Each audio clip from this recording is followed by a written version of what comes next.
Welcome to Citrin Cooperman Corner Chats. I'm Peter Katz of Westfair Communications, publisher of the Westchester County Business Journal, Fairfield County Business Journal, WAG Magazine, WestfairOnline.com, and electronic newsletters to help keep you fully informed.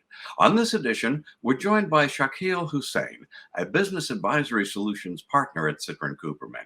Now, Shakeel has more than 15 years' experience in accounting and taxation. Among his clients are business owners in real estate, architecture, design and engineering, and law firms. Shakeel, welcome. Thank you for having me, Peter. And it's a pleasure to see you today. And I see you had plenty of snow where you are. We're all sort of still digging out as we record this program. But begin by giving us an overview of the business consulting services you provide. Yes, Peter. So we are a national accounting firm that service clients from East Coast to West Coast. We service all sorts of industries, which include real estate, architecture, design, law firms, service industries, not-for-profit, healthcare, biomedical, manufacturing. And I can go on, but you get the gist that we serve all types of industries in the United States and even internationally. Now, Shakeel, I noticed you mentioned two categories which are very significant here in Westchester: real estate and healthcare, big, booming, growing industries. What is it that lets them stand out from the crowd? There are so many types of businesses here in Westchester. So, yeah, I mean, real estate and healthcare go hand in hand because you need facilities, secure facilities to service patient needs. So healthcare industries have always needed secure space, which the real estate industry has provided over many decades to them. And that's been a partnership that's going to continue. And in terms of Westchester have long had a presence of large pharmaceutical companies, healthcare companies. It's really a hub nationally for large, Fortune 500 companies such as Pfizer, Regeneral, which are either in Rockland County or Westchester. And they are really the backbone of the Westchester economics. Now, if I were, let's say, the head of a pharmaceutical company, and I've just set up shop here in Westchester, and I came to Citrin Cooperman, what is it that you and your group could offer me in the way of specific services? So we have a dedicated healthcare services group that can really handhold a business that's starting out in the healthcare business, educate them in terms of what tax laws are applicable to them, helping them picking the right structure.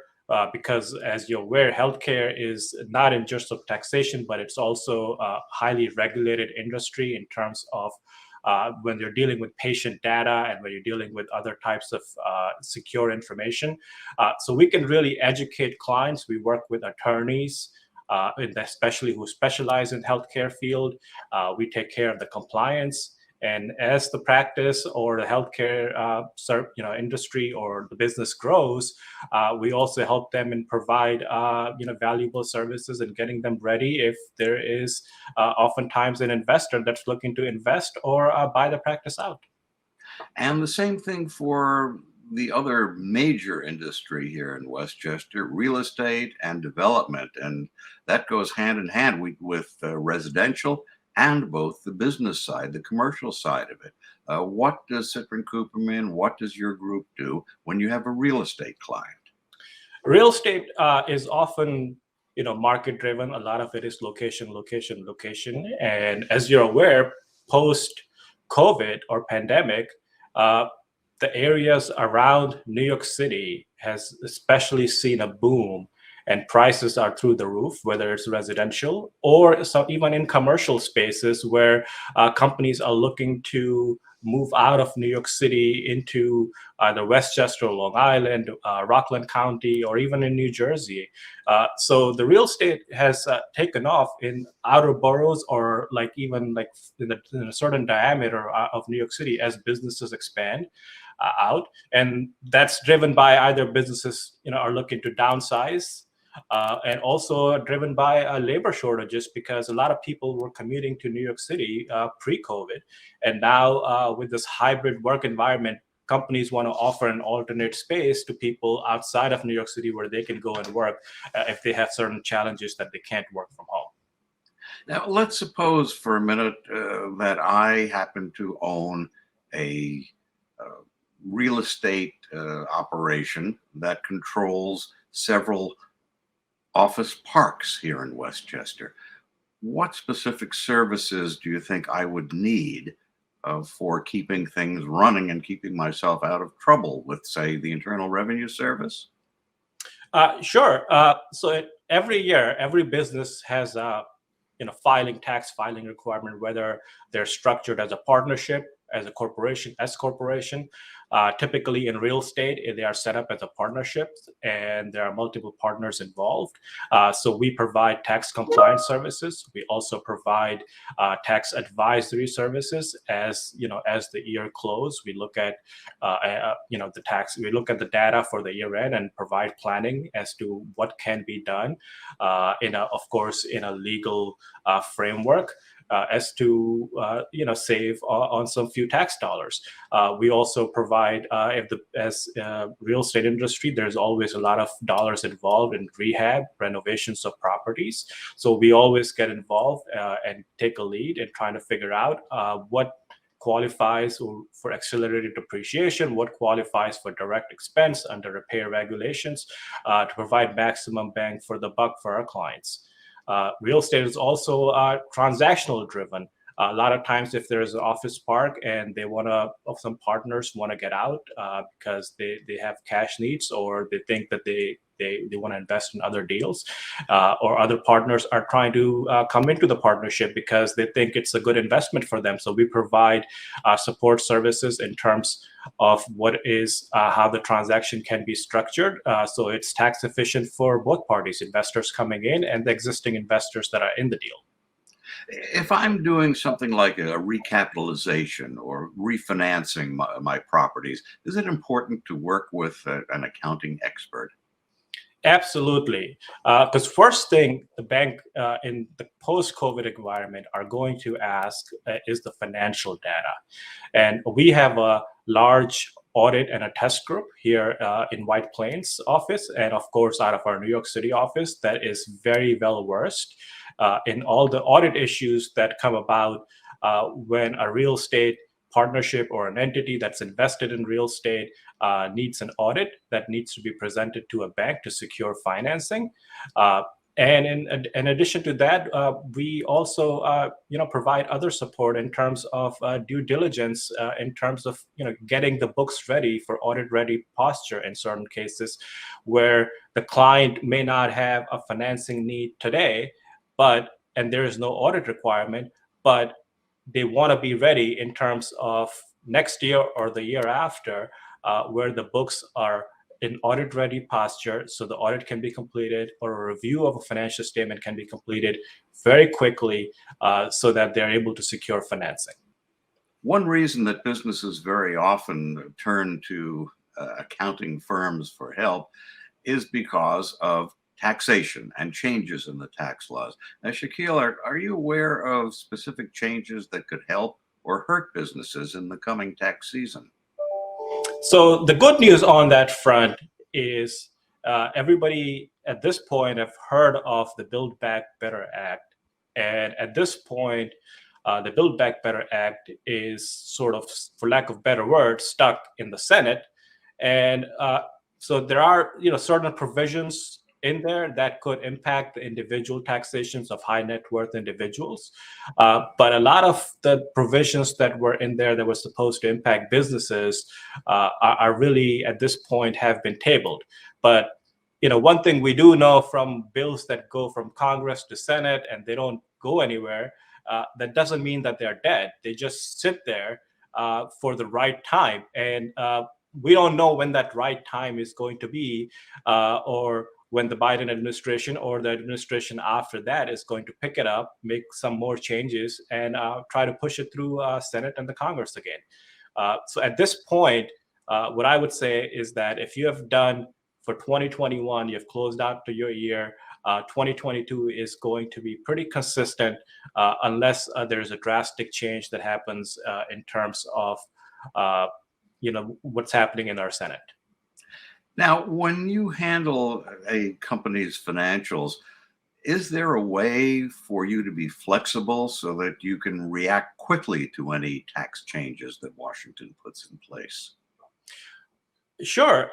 The only way to react quickly is for clients to be proactive, reach out to their accountants. And a lot of our clients, we always do, and we try to remind them that when there is a change coming, let's try to figure out how we can best position your company so that it's able to take advantage of the laws that are being changed, or it's reduce the impact of the laws that are coming on the company.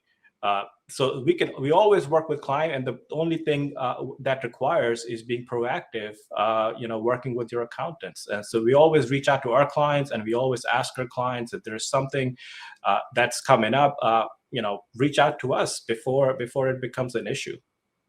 Now, one of your specialties has been helping firms that deal in the field of architecture. Now, how does that fit in with your real estate, construction industry practice, and so forth? Is there a natural tie-in? It is a slightly, I would say, it's industries are connected, but in terms of the way they operate are very different. Because architecture and services is a professional services industry. Real estate is more of a tangible, you're building a hard asset. Architecture services, architecture industry, our company is really mainly talent driven. So you got to have the talent on your payroll to provide services to a client, which is in the real estate business. So inherently, the businesses are operating very differently. But in terms of overall scheme, you have to have a developer who needs to develop a building and is going to need an architect who's going to design the building. So yes, they work naturally together, but in terms of tax and accounting, there's very different set of rules that apply to both industries. Now, one thing that we have here in Westchester are plenty of law firms, and the law firms also show up as part of your practice. Tell us about that. What do you provide for law firms? I mean, one thinks typically that many lawyers also are tax experts. Yeah, so that's really a misnomer that many lawyers are tax experts, because I would say there are many different types of attorneys and many different types of law practices. A practice could be a healthcare law practice. A practice could be a labor law practice. A practice could be doing just a regular deal making practice.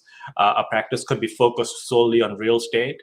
And a practice could solely be focused on architecture and design industry, because there's a lot of issues in that area. So it's a misnomer that a lot of attorneys who are doing legal work are really well versed in taxation, unless you are dealing with specialized firms that actually do specialize in tax attorneys, and that's the kind of level of service they provide. So in terms of my practice, I deal with all sorts of law firms. The law firms are, again, very labor driven, because your capital is really your labor, and that's what you're trying to build and develop. And the challenges, the unique challenges actually, and it's not really just to the law firms, is that a lot of law firms that were based in New York City as a result of COVID went remote, including accounting firms like us. They went remote, and now employees are working from different locations, and there have been questions that have been raised by the workforce that, hey, why am I paying New York City or New York State's taxes, because I've moved out. We sort of are not planning to come back, but you're allowing us to work remote. But there are certain challenges that come along with that position. And Citrin Cooperman, again, has a very strong state and local tax department that can help the companies navigate that, help have the employees of the companies navigate the certain issue as to what tax positions can be taken and what are the requirements that they can take the position that they're really not no longer domiciled in New York. Actually, that's the kind of thing that can affect any business that has employees. That is What that are, is exactly true. yeah, what are some Exactly. of the issues, Shaquille, that people should be aware of? What are the hazards here? Let's say I'm an employee. I live in Westchester, but yet I have to work in New Jersey because my firm shut down its Manhattan office. Right. So, well, New York, just to give you a background, has what we call a telecommuter law, and this has been around since for a couple of decades at least, or since I started practicing tax and accounting. And under this rule, if you are an employee of a New York company and you are the company hired you in Ohio, and you are telecommuted to New York for maybe like every month for company meetings or company gatherings or to meet clients, New York will consider you or will try to apply this law to you, under which you will be subject to New York state tax. So this is not something new. Uh, but it has created unique challenges because certain states post-pandemic are saying that, hey, like New Jersey, I believe, is trying to have come out with certain language where they're saying that, hey, we have employees who are living in New Jersey that are working for companies in New York, and we give credit for them for taxes paid in New York. So we don't really get any revenue. All the tax revenue goes to New York, and they're trying to make a case, gently, that maybe they should be entitled to, and this law that New York has is maybe a little bit unfair to them. Yeah. Now, when we are coming out of this pandemic and as businesses start to open up, are there things that the business operators are missing when it comes to handling the books, preparing the records that they have to prepare? What effect has this pandemic had on literally the ability of business owners who you've dealt with to perform the normal course of business? Excellent question. And that goes back to labor shortages. And a lot of times we're seeing that our clients are losing their core accounting staff, and they're having a hard time to replace them. And what that has done is delayed the books. It has delayed the ability of the business uh, to have real-time data to make real-time decisions. And they're looking to us for assistance and even outsource a lot of their accounting work. We have a special group in our firm called Business Process Outsourcing, which actually has been really a beneficiary a lot of post-pandemic from clients who lost their accounting staff and weren't able to replace them, or weren't able to find an employee within the budget that they had. And our group was able to step in, take over the accounting functions, provide them daily, monthly, quarterly reports, so they are able to make timely business decisions to continue to operate their business. When you've gone into a new business, have there been circumstances where you've started to look at the figures, you've started to look at the processes that a company uses in the normal course of operations, and all of a sudden a danger signal has appeared, and you've discovered something that could really bite a company if it wasn't careful, if it hadn't been discovered, if you can't deal with it. Have there been examples of that you can point to without violating any confidences, of course? One thing, like recently, we had a client which, like I mentioned, was about to, employee gave notice. We asked the client, hey, do you have any concerns because your employee is leaving? you just want to raise concern that you have any concerns regarding fraud or anything like those type of concerns with the employee, and they said no. They hired our BPO practice to assist with the accounting, and then I think the last day of the employee, our BPO practice found out that the books were actually not updated uh, for about 3 to 4 months. And that became an issue because the employee wasn't really functioning. Nobody in the company knew. And this happened uh, January, I think, I would say first week of January. And and we had to sort of track back because we had done projections for a company as of December 31st. And we had to go back to the client and ask the questions, hey, even the data that we received in December to do projections from their accountant, was that even accurate? And could we rely on it, or how accurate it was in terms of decision making for the company?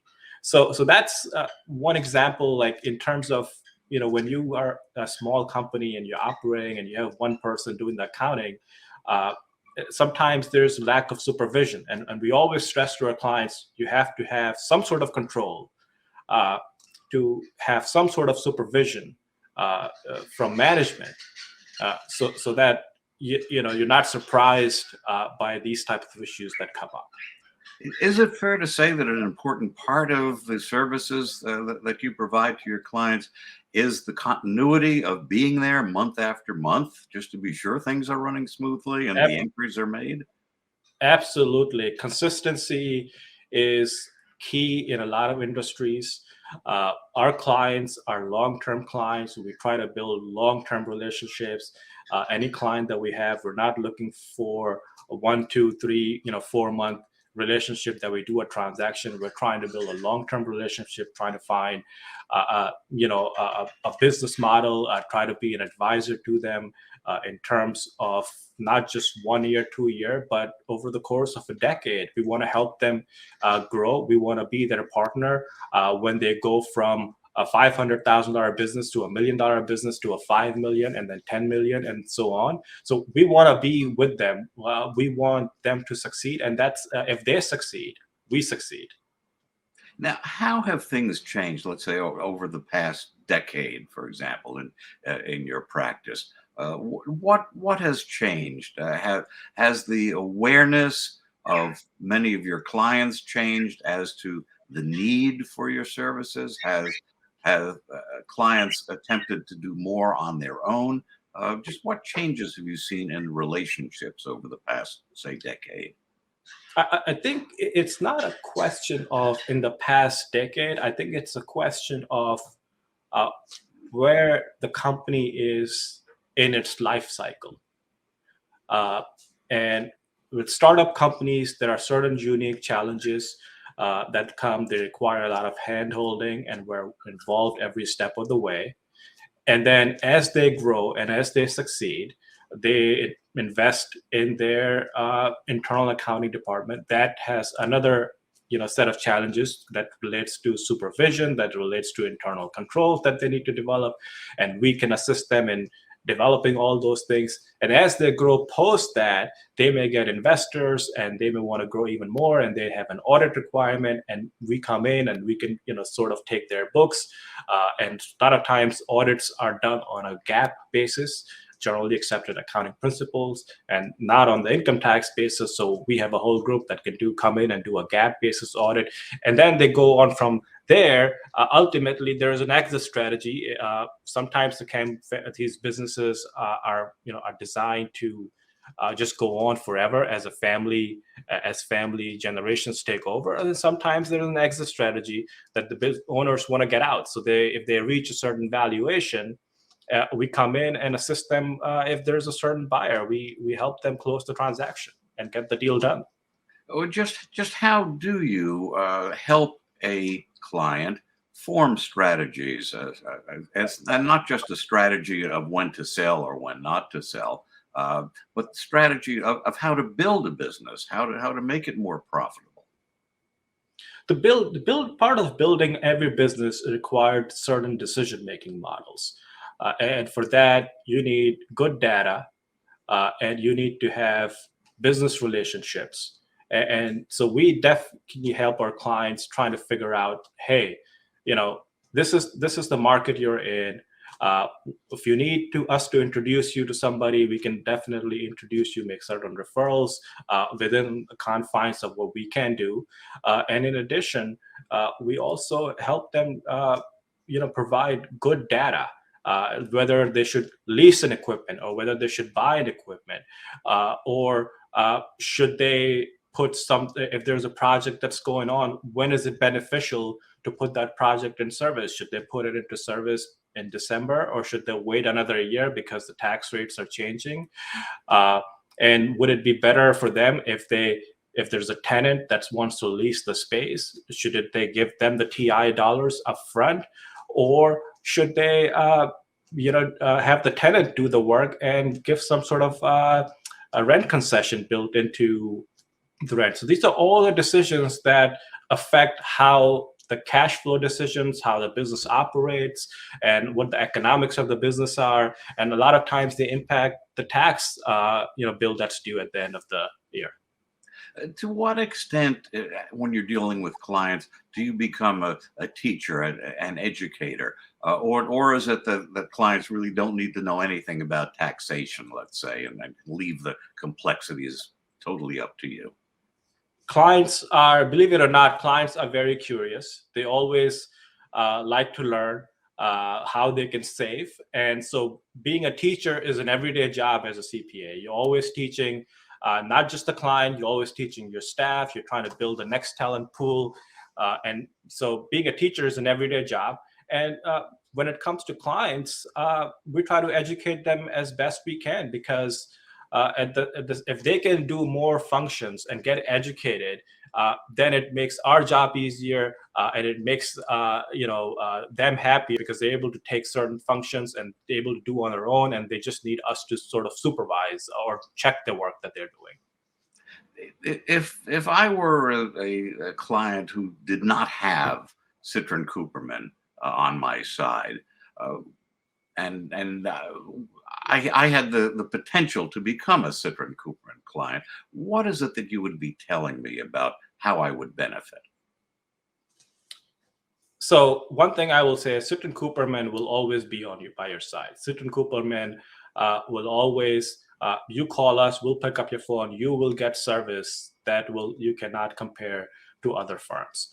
Besides the service, a high quality of service that we'll provide, we have expertise in, like I said, state and local, federal taxation, international taxation, and in many different industries. So we are well equipped to answer your question very quickly and correctly, so you're able to make a decision regarding your business to take it forward. On a personal basis, is there one aspect of your day-to-day activities that you find especially satisfying? Yeah, so recently, I can give you an example. We did a F reorganization for a company in Delaware, and we worked with the company and we tried many different options, and but none of them fit the box or the requirement the client had. And after many trial and errors, we were able to find a solution. We worked with an outside legal firm. We were able to find a solution that exactly fit their criteria.